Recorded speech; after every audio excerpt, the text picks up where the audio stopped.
pieces that have like variations, especially on a theme, is quite interesting. Because I think it's like for this piece, I guess Brahms is taking Paganini's theme and making it his own variation and its own theme. So I guess I feel like it's not really a theme on Paganini's melody harmonies, but it's more of like Brahms and how he does this. I think it's quite interesting. It's fun to do. Yeah. Fun? Okay. Yes. Good. Well, you know, certainly technically, it's really wonderful what you've accomplished. Congratulations on that. You know, so many good things, so many really good, wonderful things. I'd like to go through a little bit at a time and talk about sort of small details primarily, and then maybe a few larger scale shaping ideas. Okay? Yeah. All right. Let me just hear a little bit at the beginning again, if you could. Good.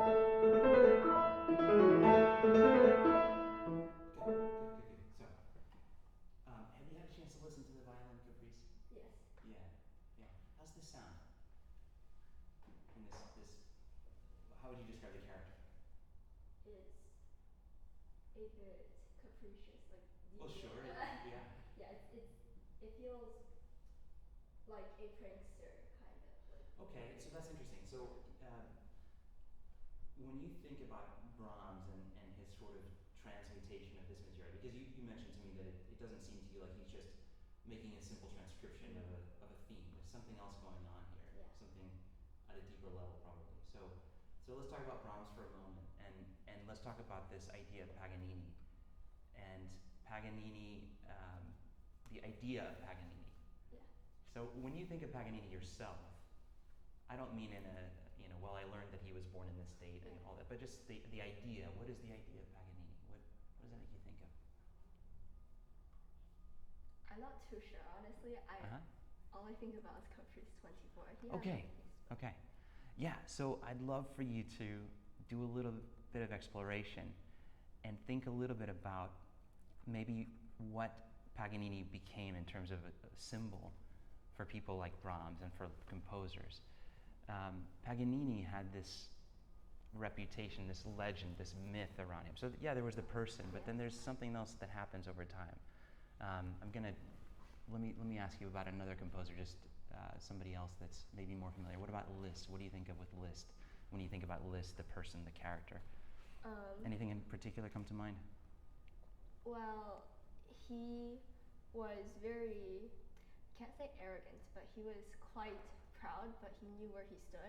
He was good friends with Chopin. They were like frenemies in a sense, but he really respected his work.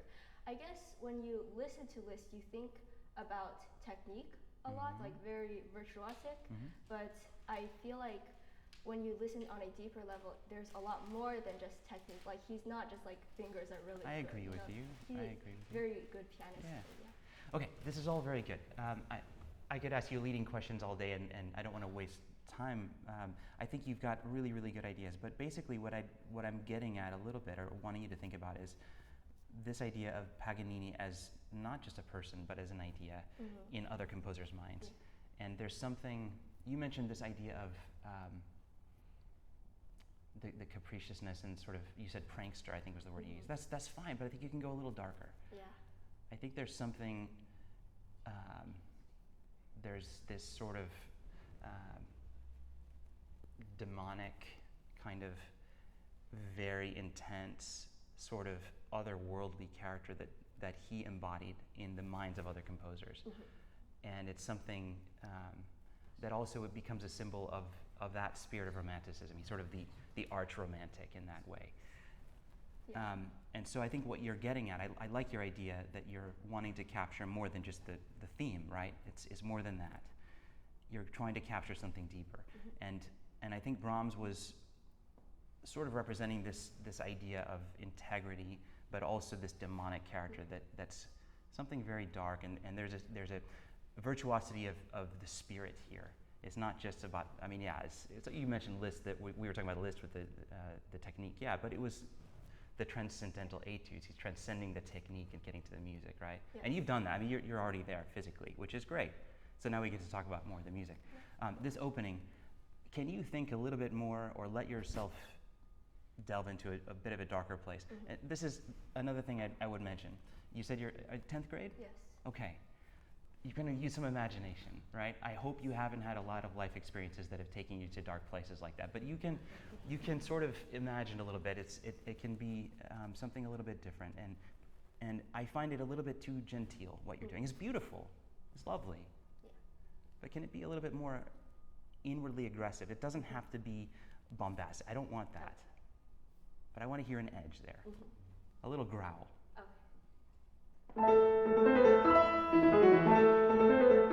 Yeah, good. Okay, so part of it is on a practical level.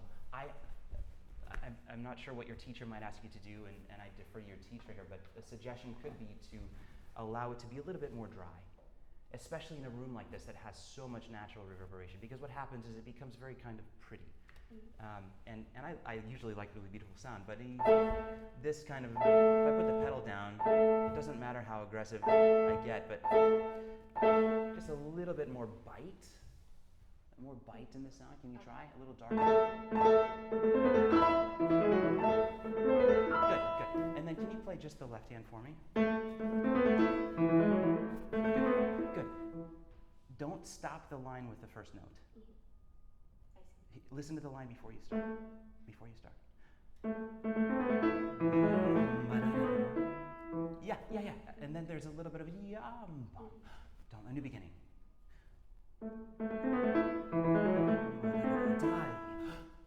Yeah, and even that, even just taking a millisecond before you start the repeat, it just tells the audience this isn't all of what you're expecting. You're in control. You're going to steal just a microsecond to tell them that you can.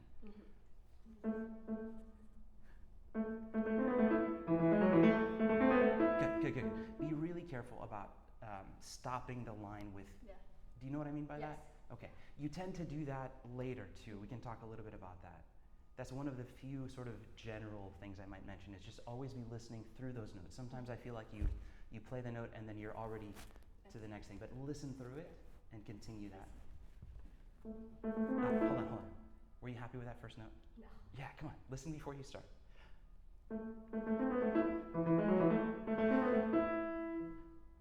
Good. Right idea. The only thing was that we lost the last one. Good. Okay, let me ask you, Xinran. When you're practicing, do you try to audiate in your mind without touching the piano? Do you know what I mean? You listen? Okay. So I want you just take as long as you need right now. It could be 5 seconds, it could be 30, it doesn't matter.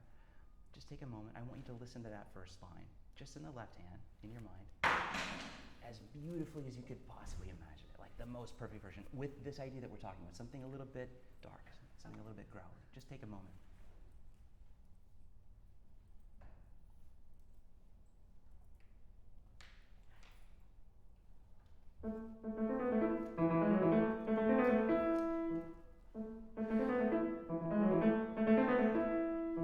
Good. I'm hearing more intention here.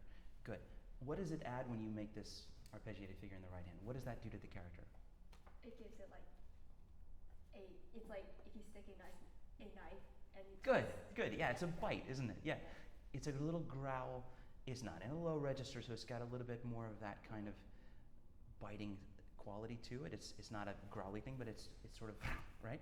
Can you make it more bestial like that?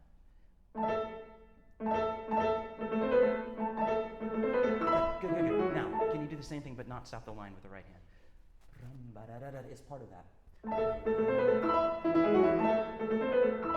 Good. Still feel the air of that rest.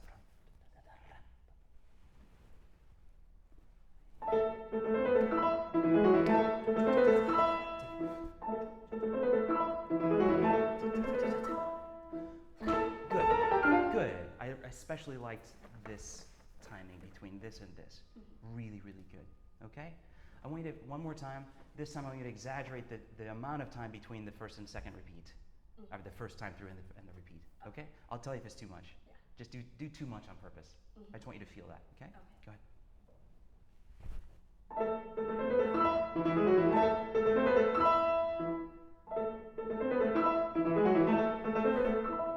Good. I got a little distracted because I was thinking about that first note again.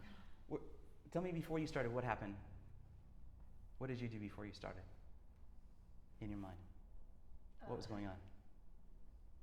I was going to think. You were going to? I was going to. Did you? No. Okay, yeah. Good. One more time. Take your time. It's okay. That's good. This is good. This is what we need. All the time in the world. That first note, the first sound rather, that we hear, can you imagine that? Listen out there as after you play it, listen to the sound and how it will grow for just a moment. Can you let that carry you through to the next note? Yeah.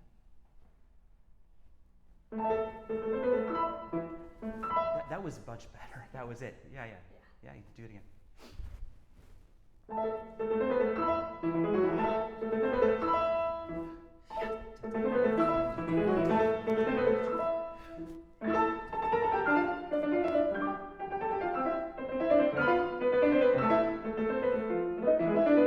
Good. Okay, couple things. Really nice, much better. This, you tend to really drop on the G major chord. It's effective. I don't know if it makes sense. Okay. So to me, it's interrupting your line a little bit too much. So I wouldn't do a sound effect that interrupts the line quite so much. Good. Yeah, I was just thinking about sound production and the things we're talking about, this opening note.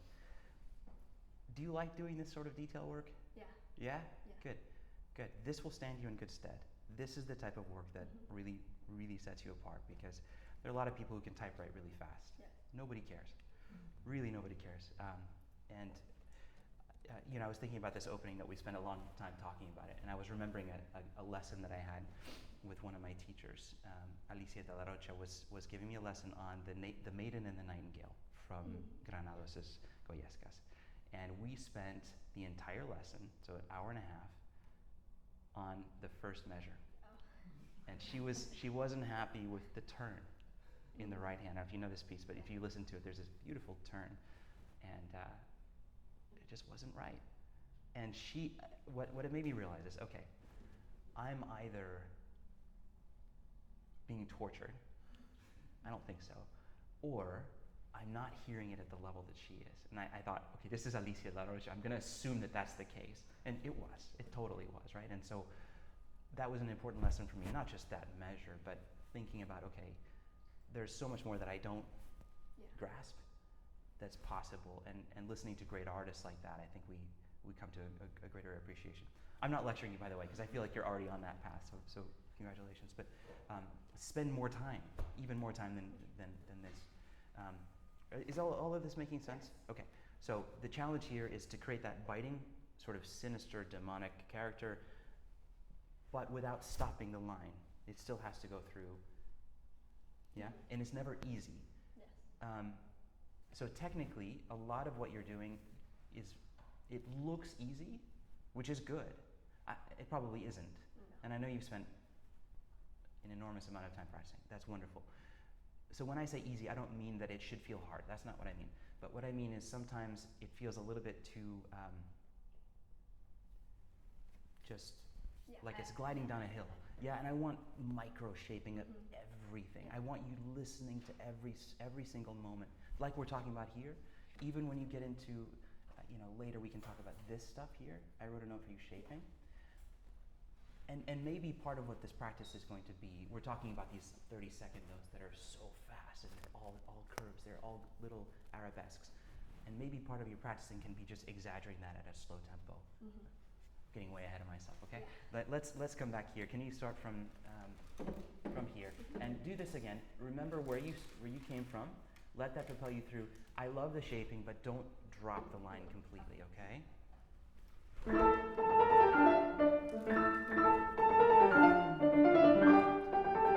Good. Yeah, let's take the right hand out for a moment. Only the left hand. Actually, forget the ornaments.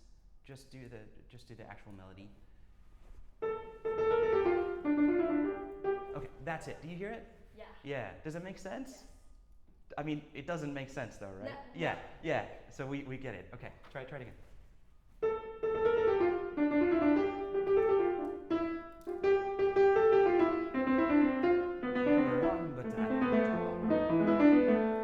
Good. Now you have this this thing is sort of yeah.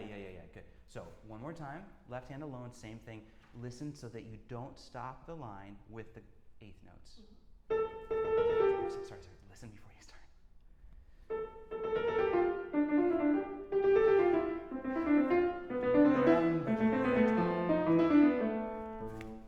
Yes. Good. Can you add everything else back in? You don't have to. Oh. You want to? You can try it just a little bit at a time. Look, my main goal here is not that you play it perfectly right now. It's just that I want to make sure it makes sense to you. Okay. Yeah. All right. So if you want to try it, great, and then we'll go on because I think you get it. Yes. So you can go and practice, but let's try it and we'll go on.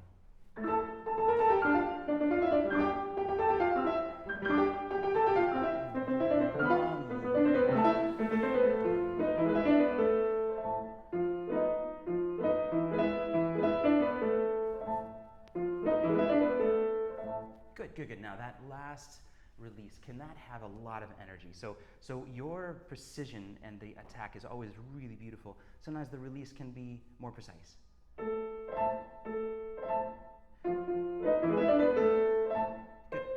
So think about, where do you want the left hand to release in relationship to the right hand?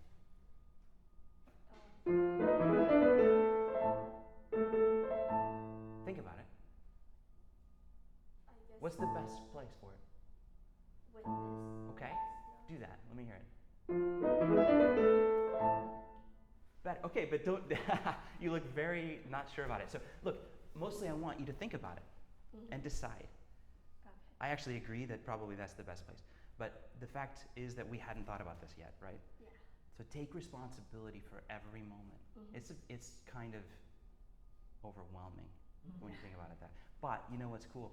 You can think of it in a different framing, which is that, wow, I have this opportunity to create an entire universe and I get to control every single moment of it.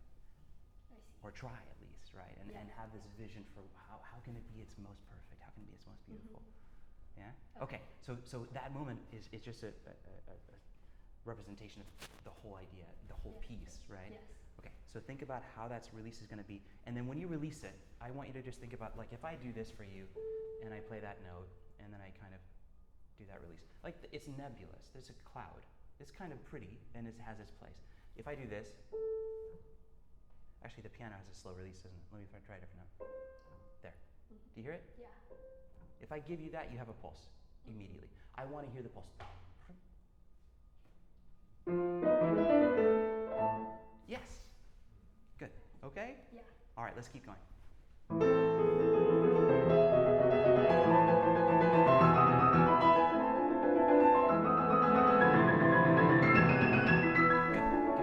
Good. Double sixths. Good job. All right. So why is he writing double sixth here?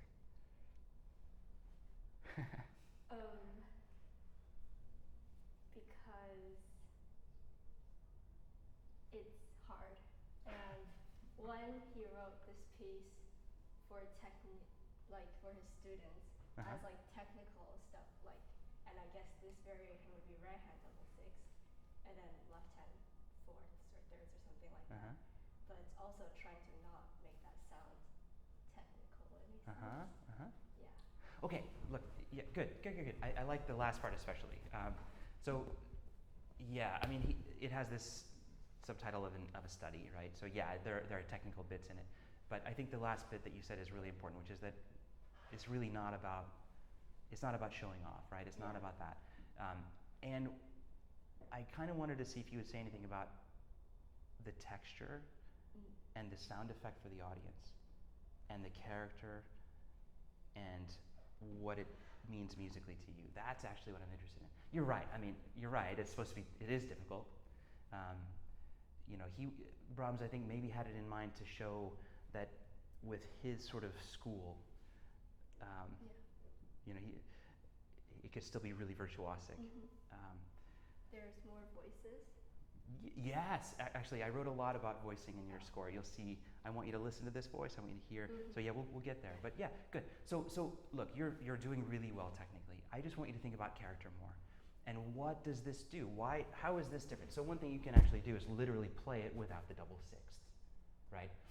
Pick a line. Maybe just try the top, and just see what the sound effect is for the audience, for you, emotionally, spiritually. Okay,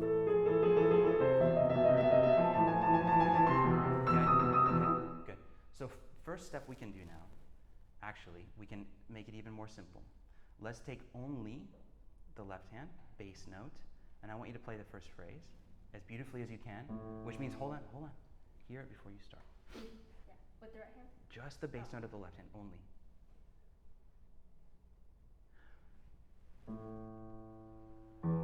Okay, can you connect those two notes?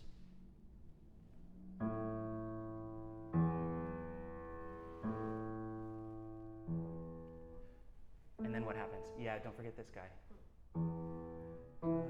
Yes, good. Now, the sound quality was totally different from how you played it when you were all together. Which one do you want? I don't know, actually. You don't need to answer. Just think about what you want and show me the left hand, just the bass note.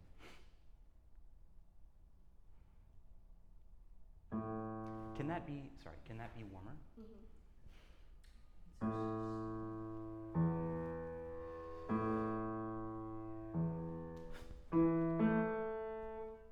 Okay. Do you have a concept for it in your mind? Like, does it kind of? Is it getting there? Can you just take a minute, just practice for a second. Get it how you want it.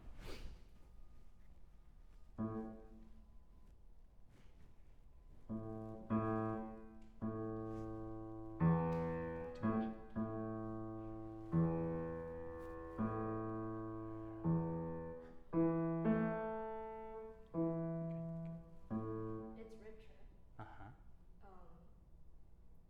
It feels.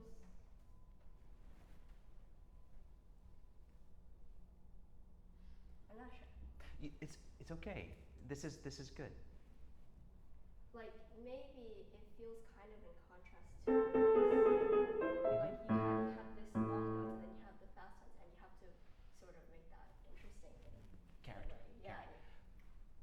Have you listened to other Brahms? I mean, besides, what else do you? Intermezzos. Brahms' second concerto. Good. Yeah. Good. Just kind of.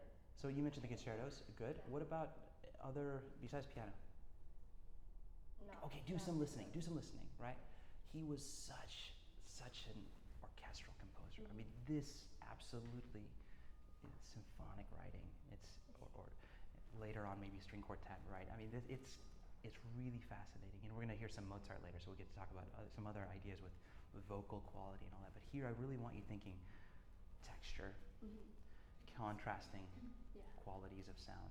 And that's part of what makes this so difficult, right? But again, going back to this idea of the release that we talked about, being intentional about the release, I want you to have thought about that. And what you're doing right now, this is beautiful. Do you like this, actually? Yes. Yeah. So I don't know if Jeff would agree with me, but when we were at Eastman, we'd walk through the practice rooms, and you'd hear, like, somebody practicing this, and it's a million miles an hour, and it sounds great, and whatever. And then you'd hear somebody, like, doing something like this.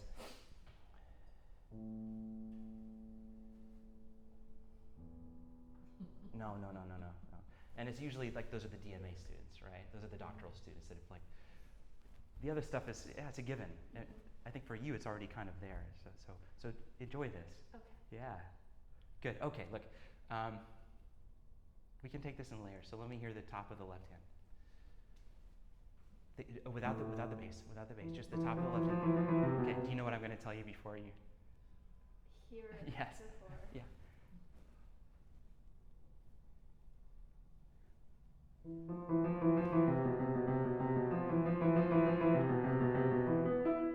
Okay. So tell me about this marking. What do you make of that? Well, forzando. Uh-huh. I guess it's in relation to the notes before and after it, so it doesn't have to be super loud. Like, it doesn't have to come out a lot, as long as it's like emphasizing the notes, but it doesn't have to be with volume. Okay, so you're thinking more of an agogic accent? Is that what you're thinking, or? Kind of. I guess you could also use both, I'm just curious what you're. emphasizing the notes. Okay, so still emphasize. Let me hear it. I want to hear what you.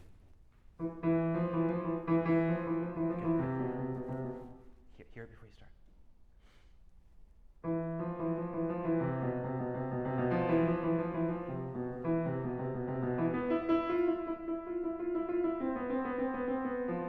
And now it's not there, right? Yeah, so that's important. This contrast between these first 4 bars where it is there and then where it's not. I liked almost all of it until here. We lost the line. Yeah. You try it one more time?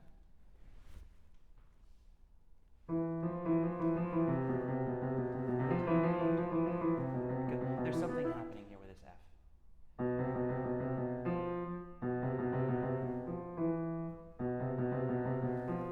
Good. Do. So, yeah. Can you sing it? I would, but I'm kind of. Oh, that's okay. Just hum it, or in your head. It's fine in your head. But I want you to just take a moment and see if you can feel that interval. And then resolve to the E. Yeah, I'm a terrible singer. I married a soprano, so it's like really embarrassing for me. She sounds great, and I was terrible.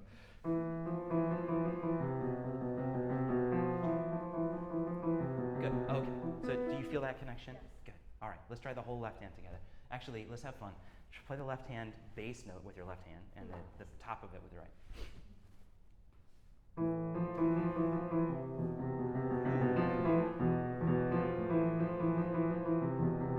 Good.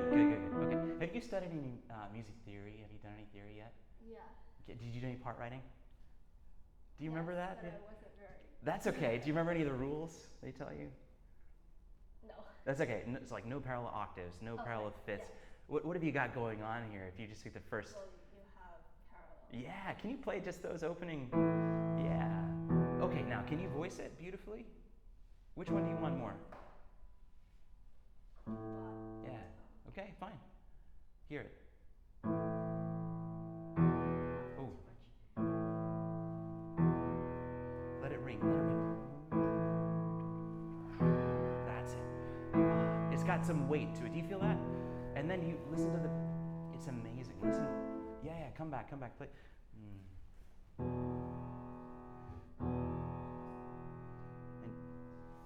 hear the harmonics way up high. It's pretty beautiful, actually. Yes. Okay. That second one, you kind of too much, right?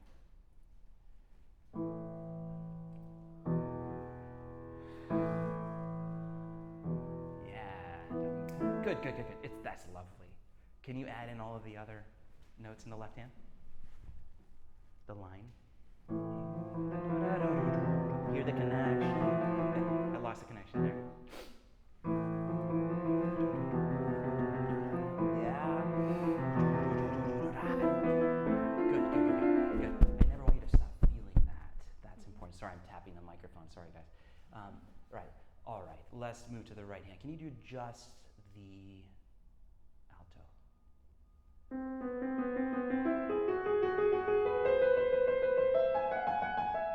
Yeah. What's the quality of that line compared to the others? How would you describe it? The character, the spirit of it. What? There's more like a sinking tone. It feels kind of haunting. Haunting. I love that. Yes. And there's something more sort of whimsical about the fact that he's kind of hanging out on these, this sharp 6, sharp 7, and the F sharp, the G sharp. It's back and forth. It's shimmering, haunting. That they always think of shimmering as something that's kind of ephemeral. I see. Yeah.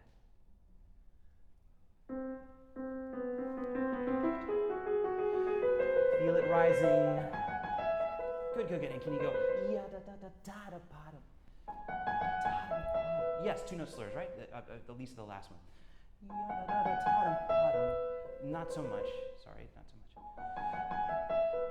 Yeah, it's just a bow break. Yada bottom, basically. That's it. That's it. Good.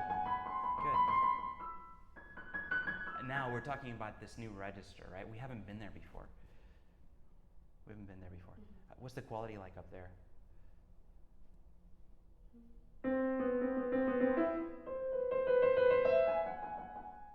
It's kind of okay. low. like this is the ground, this is like fog or something. It's kind of like floating. So I'm not like.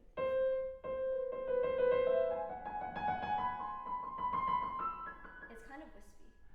Wispy. It can be, and that's okay. I think you could go wispy, or you could go kind of a little bit more aggressive at the top. Yeah, but do something, right? Make it intentional and give it. Allow the register to help amplify the character that you want there.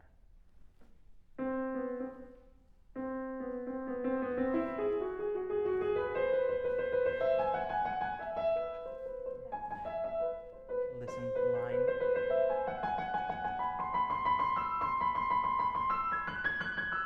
Good, Xinran. It's a lot of really good moments. I'm not always following the line the whole way through. Can you try it one more time? Take your time.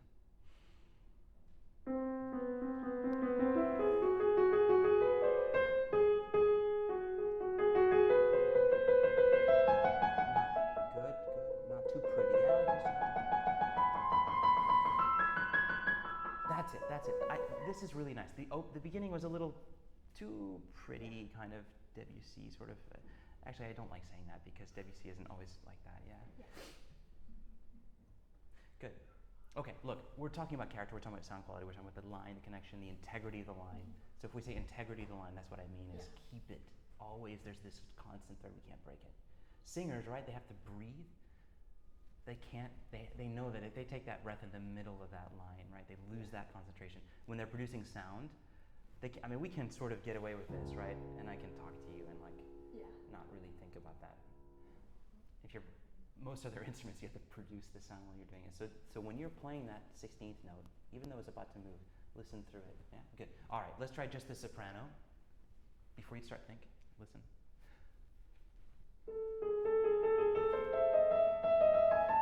Listen to your pedaling.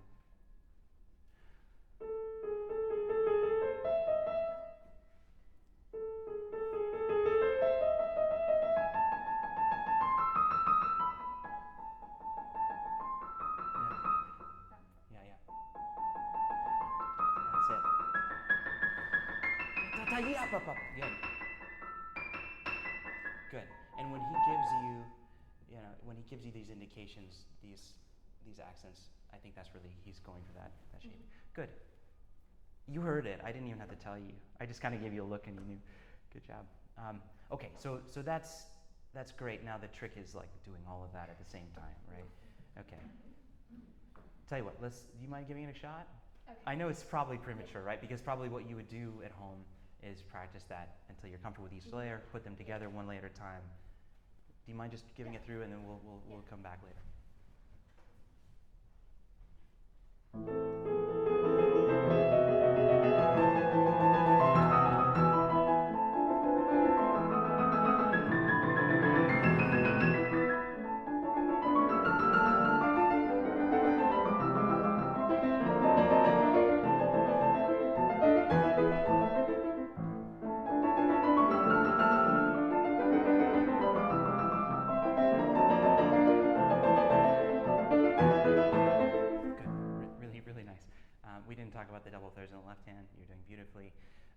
Can we look at this section one more time with an eye towards really thinking about these indications?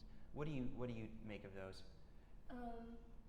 I don't think they have to be crescendo, like hairpins, like timing. Timing. Yeah. Fine. Good. So just let me hear it one more time and really show me all of that.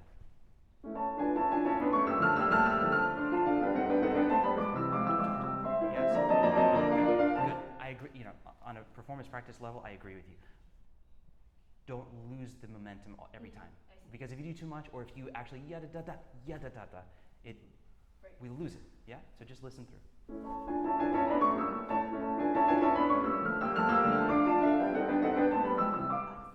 Yeah.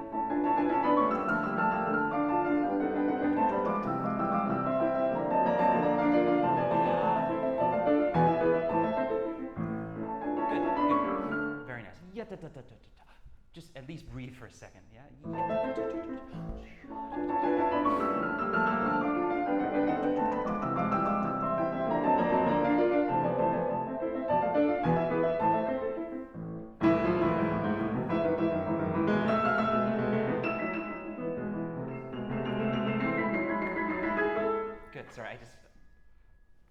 Sorry, Jeff. So you said. 70. Okay. Wow, I'm so sorry. I've been talking at the beginning and I had no idea. I thought we were like 20 minutes in. Wow. Okay. Sorry about that. So look, this is all really, really good. Now the double sixes move there. Again, yatata, the right hand, can it be a completely separate character? Mm-hmm. Yeah. This right hand, I think, is yatata, ratata. And then the left hand has this kind of very different quality, yeah? Good.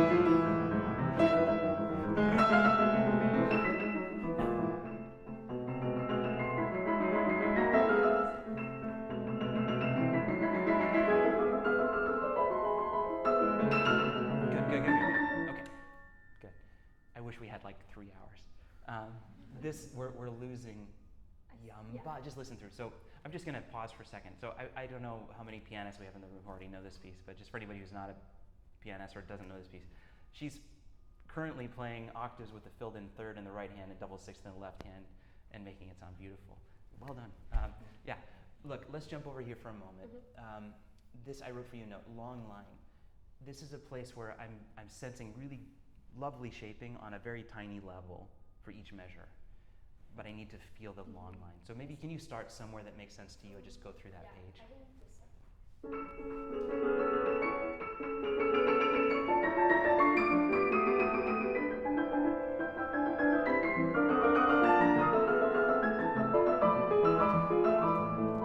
Good, just something to think about.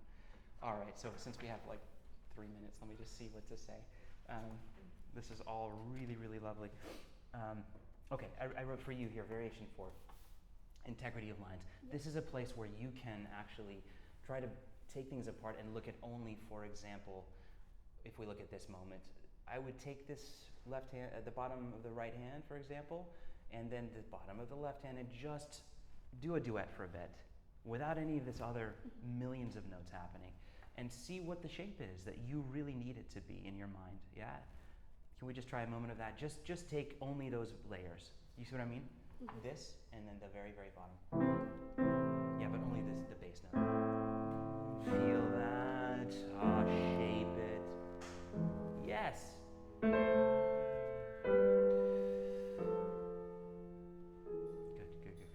Okay, that sort of practice here throughout this whole section will be good for you.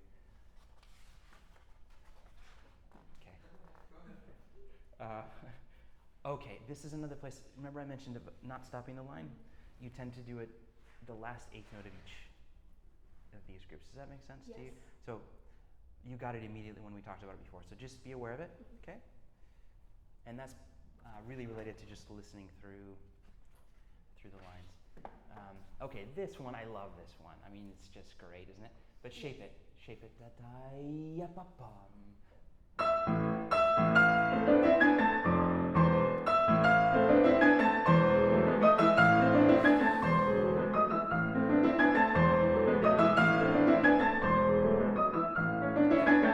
Really, really nice. Can you come into it from this one, actually? And can you see if this can build? This can build to that? I see.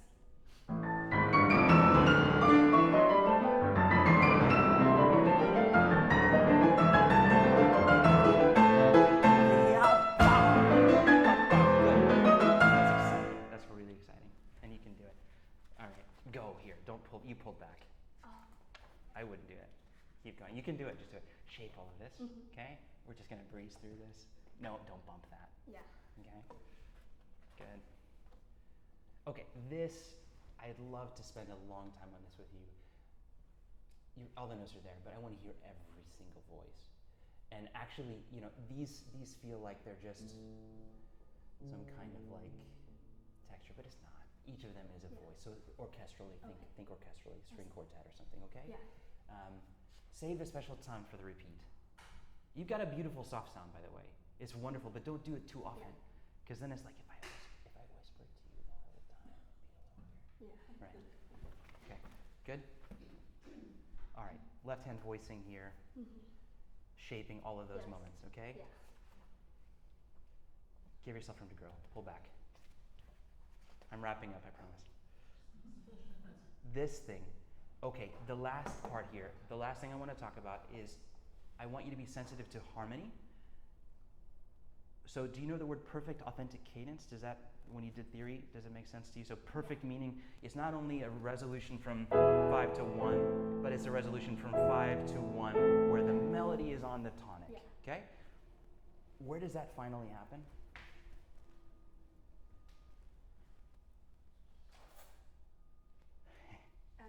At The very, very end, right? Don't you need to be, that's it. I didn't, it felt like, okay, I'm done.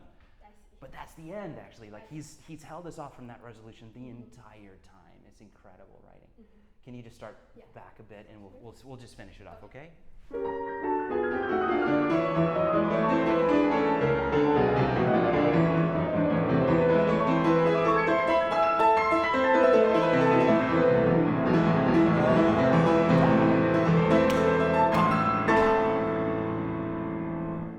And that release has so much energy, right? Yeah. Good. Well done.